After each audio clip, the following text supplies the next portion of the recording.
Welcome, dedicated learners, to another deep dive. Today we're really taking a plunge. We're going deep into a book that promises to unlock something pretty powerful inside us.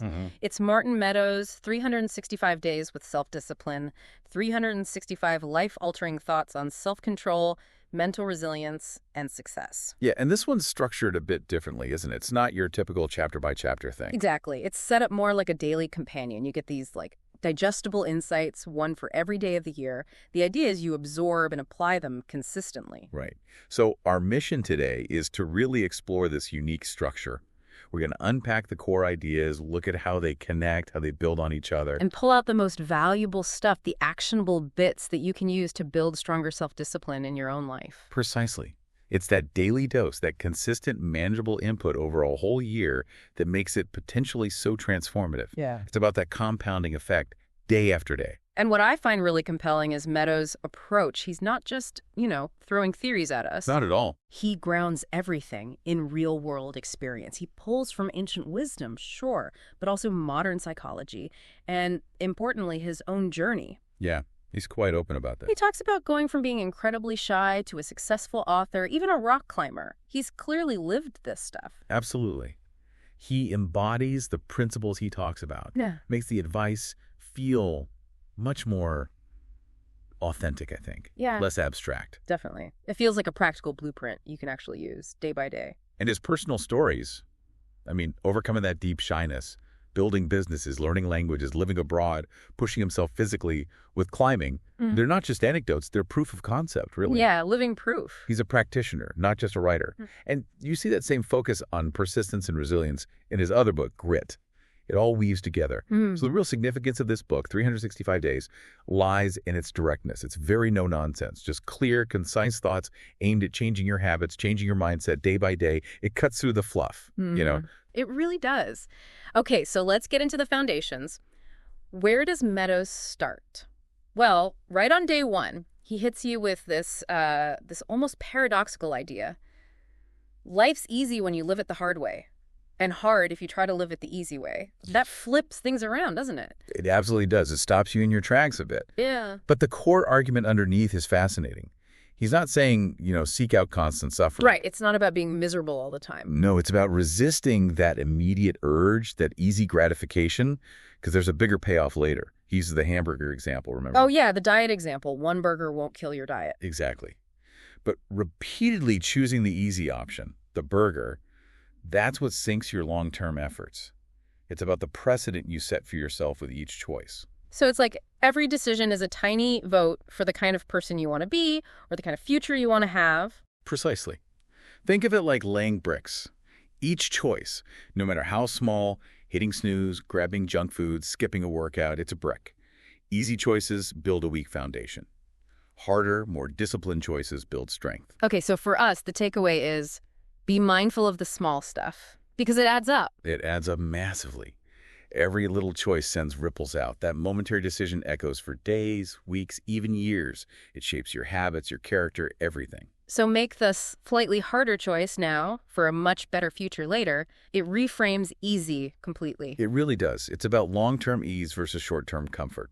And that connects directly to day 3, where he talks about willpower. Ah, yes, willpower. Our human superpower, he calls it. Right, that ability to hold back, to resist temptation, to delay gratifications for something better down the line. He argues that's what separates us from, animals, basically. He puts it strongly, doesn't he? Saying that giving in to every urge is like relinquishing your humanity. It's a powerful framing. It's a call to embrace our rational thinking selves over those primal instincts that just want immediate pleasure or comfort. It reminds me of that whole willpower muscle idea. You use it, it gets stronger, it weakens. Exactly. It's not fixed. Yeah. Which leads to the big question. Yeah. Okay, how do we strengthen it? Day 4 gives a really practical answer. Which is? Creating systems. Meadows says, and this is key, creating systems that make it next to impossible to misbehave is more reliable than self-control. Ah, okay. So instead of relying on pure willpower in the moment of temptation, You rig the game in your favor beforehand. Yeah. You structure your environment, your routines, so the right choice is the easy choice or maybe even the only choice. That's really interesting. It's like proactive discipline, setting up roadblocks ahead of time when you're feeling strong. Precisely, because willpower is finite. right? You don't want to burn through it constantly. Systems conserve it. Can you give some examples? Like, how would that look in practice? Sure. So the sugar example again. Instead of just vowing not to eat sugar. You get rid of all the chocolate in the house. Exactly. Remove the temptation entirely. Yeah. Or, for exercise, don't just set an alarm. Lay out your workout clothes the night before. Put your running shoes right by the door. Make it frictionless. Make it almost automatic. Or, for money, set up an automatic transfer to savings the day you get paid. You don't even see it, so you don't miss it. These systems do the heavy lifting. They really do. They reserve your willpower for the unexpected stuff, the curveballs life throws at you. It helps you avoid that. If it feels good, do it. Trap. Because the bad option isn't readily available. That's a huge takeaway for you listening. Where are you constantly fighting yourself? Design a system to make the right choice easier there. Absolutely critical. Oh, yeah. And this idea of taking control leads into day 5, where he talks about something called enslavement to self. Right. This is where we blame others or external factors for our problems. Yeah, like blaming your friends because you ate badly when you went out, or blaming the economy for your debt or your boss for your stress. It's giving away your power. Shifting responsibility. Exactly. And Meadows pushes back hard against this. He insists that becoming self-disciplined is within everyone's reach. It's not some genetic lottery you have to win. He's quite clear you don't need to be born with amazing willpower. Not at all. He points out many successful people started with less willpower than you'd think, and they're certainly not perfect now. He uses his own story overcoming shyness, learning skills he wasn't naturally good at. Through sheer discipline. Through consistent effort. His message is, you can change. Believe in that. It's about the work, not innate talent. He's realistic. You won't achieve flawless self-mastery overnight, or maybe ever. But you can make huge progress. Monumental, life-altering progress. It's about accepting where you are and accepting you can change, even if it's hard. And he connects this to external things, too, like money. On day 7, he points out how financial stress, poverty, can actually reduce your ability to delay gratification. That's a fascinating link. Yeah. Getting your finances sorted in an emergency fund, getting out of debt isn't just about the money itself. It frees up mental space. Precisely. It builds resilience. It reduces that constant background anxiety, which then makes it easier to make better, more disciplined choices everywhere else. Financial freedom supports self-control. Okay, so once you have that foundation, maybe a bit more stability, you can focus longer term. Exactly. Which brings us neatly to day 14, on long-term focus. Yeah. This is absolutely key for understanding how discipline really works. Because we often want results fast, right? We do. And Meadows admits he fell into that trap himself. Trying to build a huge business in months, learn languages instantly, he failed repeatedly. Because the focus was too short. Way too short. He emphasizes that it's these small, consistent actions over a long time that deliver massive results. Learning just 5 or 10 words a day, but doing it for years, that's how you learn a language, not cramming for a week. That slow, steady compounding. Exactly. It applies everywhere. Fitness, career, skills, Yeah. patience, and consistency are the secret sauce. And this ties into day 9 on your future self, doesn't it? The idea of connecting with who you want to become. It does, very strongly. He mentions those studies where people interacted with, like, virtual older versions of themselves. And they made better long-term choices. Significantly more likely to choose delayed rewards, yeah. Because suddenly, the future felt more real, more tangible. If you can vividly picture the you of 5, 10, 20 years from now, how you'll feel, what you'll have achieved, thanks to today's discipline. It makes the present sacrifice feel worthwhile. Absolutely. It gives it meaning, which leads directly to day 220, where he talks about the power of vision. The amount of our endurance is directly proportionate to the clarity of our vision. Such a powerful quote. He argues it's often not a lack of discipline holding people back, but a fuzzy, unclear idea of why they're doing it. What's the point of the struggle? If a why isn't strong enough, the what falls apart. Exactly. So the call to action for you is paint that picture. Make it detailed. Make it emotional. Make it so compelling that the thought of not taking action today feels almost painful. Your vision is the fuel. Okay, so we've got the foundations, systems, ownership, long-term vision. But Meadows also talks a lot about strengthening our inner resilience, right? How we handle challenges. Definitely. Day 29 on avoiding effort is a great example. He connects physical exercise to more than just health. He sees it as training for life's other challenges. Exactly. Mental, moral, emotional challenges. He argues that regularly doing things that are physically uncomfortable actually expands your overall comfort zone. It builds mental toughness. Like callousing your mind in a way. That's a good way to put it. He asks a pretty confronting question. Are you okay with living without ever finding out what you're truly capable of? Ooh, that hits home. Right. So the message for you is seek out challenges, especially physical ones. It's not just about fitness. It's about building the grit to handle everything else life throws at you. That discipline is transferable. But when you seek challenges, you're bound to stumble sometimes. Failure is part of it. Absolutely. Yeah. And Meadows tackles this head on in day 17 on rising from the ashes of failure. It's about reframing setbacks. Not seeing them as the end of the road. Exactly. Seeing them as opportunities. He quotes Seneca. Things often fall only to rise higher.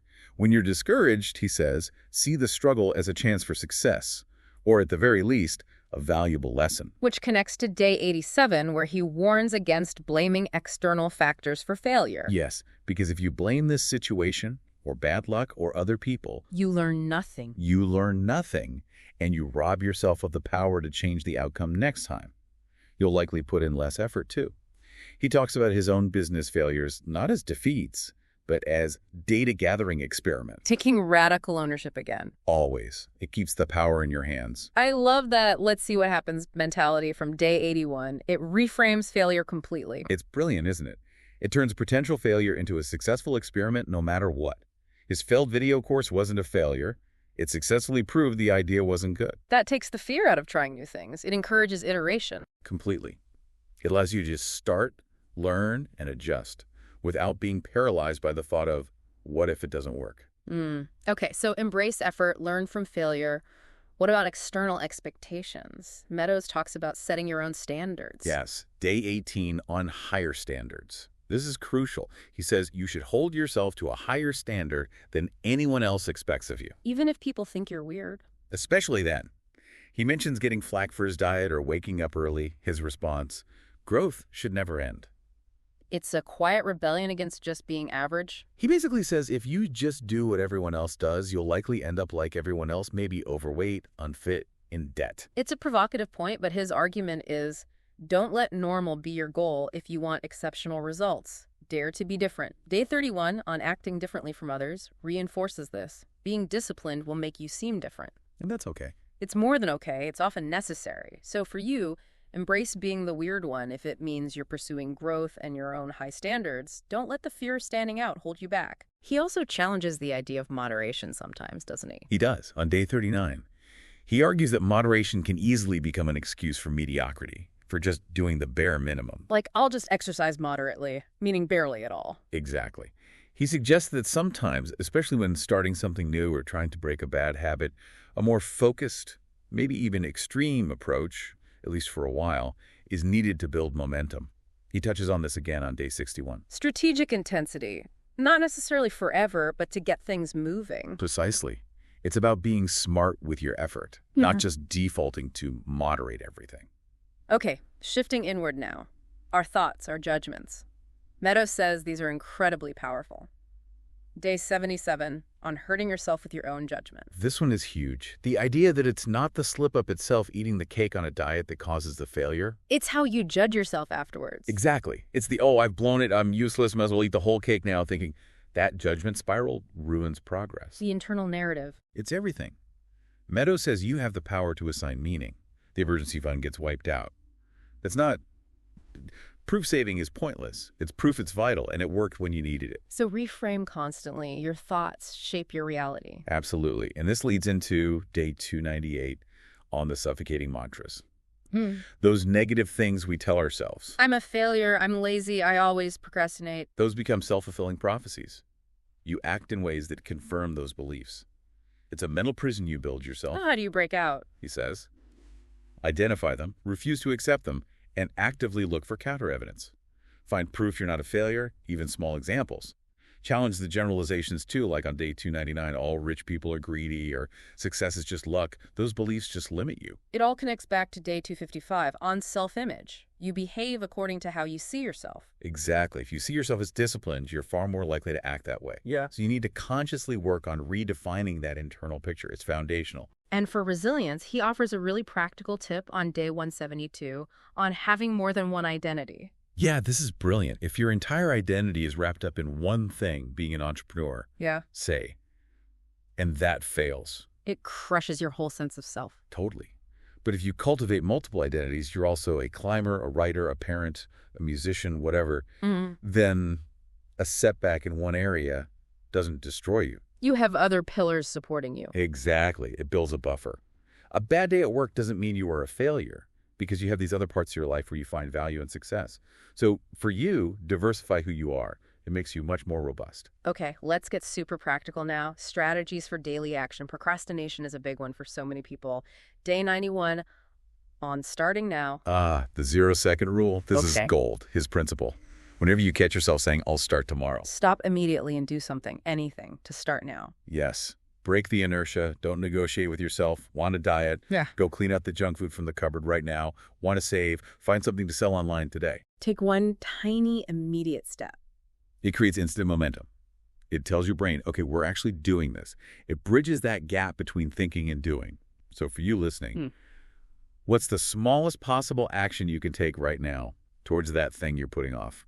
Do it. 0 seconds. Love that. And once you start, you need to build habits. Day 223 talks about clear cues and rewards. The classic habit loop. Cue, routine, reward. Meadows emphasizes making the cues obvious and the rewards effective. Like leaving running shoes by the bed, cue, going for the run, routine. And then having a satisfying reward ready, like your favorite coffee. But, and this is crucial, the reward shouldn't undermine the habit. Right. Don't reward your run with a giant donut. Exactly. That cancels out the benefit. The reward needs to reinforce the positive behavior. So, for you, design your habits carefully. Clear trigger, simple routine, genuinely rewarding and beneficial outcome. Eventually, the routine itself can become rewarding. And day 108 reinforces the power of routines. They might seem boring. But they're incredibly powerful because they conserve mental energy. Once something is routine, it's automatic. You don't waste willpower deciding whether or not to do it. It just happens. It just happens, which frees up your brain for bigger decisions. Yeah. And Meadows is very realistic about the work involved. Day 304, the unsexy reality of work. No magic pill. Nope. Just show up, eliminate distractions, do the work. Consistency. He uses Stephen King writing daily, whether inspired or not. That's where masterpieces come from. So you need to embrace the grind sometimes. The consistent, maybe boring effort is what leads to results. Absolutely. Now, what about the biggest excuse? Day 113, I don't have time. He calls that the biggest lie we tell ourselves daily. Ouch! He pulls no punches. His challenge is powerful. Replace I don't have time with it's not a priority. Changes everything, doesn't it? Instantly shifts the responsibility back to you. It forces you to confront your choices. Is scrolling social media truly a higher priority than your health or learning that skill? It reveals your real values. Yeah. So you need to examine those I don't have time statements. Are they true, or are they just covering up a lack of prioritization? Great question to ask yourself. And even if you did have time, day 349 points out something crucial on energy management. Right. Time is useless without energy. Exactly. Sleep, nutrition, exercise, these aren't luxuries. They're fundamental to managing your core resource, energy. If you're constantly exhausted, your self-discipline will crumble. So prioritize them. They fuel everything else. They are the fuel, non-negotiable. He also talks about managing focus, warning against those innocent distractions on day 107, like constantly checking your phone, day 353. They're not so innocent because they rewire our brains. Yeah, for distraction. Yeah. They make deep focus work harder because your brain gets trained to expect constant novelty and interruption. They subtly drain your energy and focus. Okay, so manage time, manage energy, manage focus. What about simplifying things? Day 186 on simple rules. This is a great strategy to reduce decision fatigue. Set clear, simple rules for yourself in areas where you tend to struggle or waste mental energy. Like his rule about never traveling to cold places. Or never give up on anything important. They're personal guardrails. They eliminate choices and free up brain power. They're predecisions. So you should think about where a simple rule could help you avoid deliberation and stay consistent. Definitely. Tailor them to your own life and sticking points. Now, amidst all this discipline and striving, Meadows brings in a really important perspective on day 224 on juggling 5 balls. The glass balls metaphor. So powerful. Work is a rubber ball. Drop it, it bounces back. But family, health, friends, integrity. Those are glass balls. Drop them, and they can shatter permanently. It's a stark reminder of priorities. A vital one. Self-discipline isn't just about achieving more stuff. It's about living a balanced, fulfilling life. He asks you to consider, how often do you risk dropping a glass ball for the rubber one? A crucial question for reflection. True success has to include those glass balls. Absolutely. They are non-negotiable for a life well lived. And finally, a piece of advice about applying all this wisdom. Day 99 on applying knowledge from books. Yes. Don't just be an information collector. When you read nonfiction, find at least one key takeaway and actively apply it. Reading isn't learning. Applying is learning. Precisely. He even suggests biographies. Day 158 might be better self-help sometimes because you see principles applied in messy reality. So the challenge for you from this deep dive or any book you read is, what's the one thing you will actually implement? Make it real. Hashtag outro. Wow. Okay, so stepping back from all these daily insights, our deep dive into 365 days with self-discipline really paints a picture of discipline not as, rigid punishment, but as a path to freedom. I think that's exactly right. Freedom, growth, a more intentional life. It's about making those slightly harder choices consistently, knowing they build a better future. It's deliberate living. Yeah, living deliberately. We saw Meadows pushes us to embrace discomfort, learn from stumbles, build systems that support us, and just own our choices. And the insights cover so much ground, from really practical things like the 0-second rule or food diaries to deeper mindset shifts like seeing illness as a teacher or developing that inverse paranoia, believing the world is helping you. That's a wild one. But the core message seems to be, you are in the driver's seat. You're the creator, not the victim. That's the empowerment piece. You have agency. And he always circles back to the why. Why exercise? For resilience. Why manage money? For less stress, better choices. Why learn? Because ignorance is laziness, basically. The promise is clear. Discipline costs daily rent. But the payoff is a richer, more controlled, more meaningful life. Definitely. And thinking bigger picture, it's not just about you. When you create value, manage your energy well, make conscious choices you're contributing positively, right? Not just improving your own life, but impacting the world around you, even in small ways. That's a great point. Ultimately, Meadows seemed to suggest the real value isn't just hitting the goals, but who you become in the process. That resilient, deliberate person. Right. The journey shapes you. So a final thought for you listening, drawing from the book's very last day, day 365. Meadows warns, the moment you put instant gratification back on the pedestal is the moment you start losing your self-control. The moment you decide that it's time to embrace the easy life is the moment your life starts getting harder. The powerful closing loop back to the beginning. It really is. So the question for you today is, what's one small deliberate action you'll take right now or very soon to pay that rent and reinforce your own self-discipline?